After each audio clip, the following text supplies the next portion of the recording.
સ્વપ્નદોષ કે ધાતુસ્રાવ. મારી ઓપીડીમાં young adult મેલ patient routine આ કમ્પ્લેન માટે આવતા હોય છે કે સાહેબ પેશાબમાં ધાતુ જરે છે, રાત્રે ઊંઘમાં સ્વપ્નદોષ થઈ જાય છે કે વીર્યસ્ખલન થઈ જાય છે.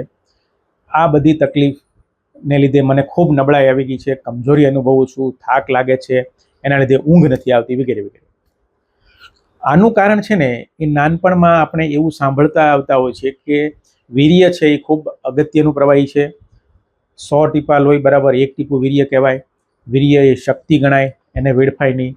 આવું બધું આપણે સાંભળતા હોતા હોય છે. હકીકતમાં આ બધી ખોટી માન્યતા જ તમારા મનને નબળું બનાવે છે અને તમને ડર, બીક, ગભરાટ કે કમજોરી લાવે છે.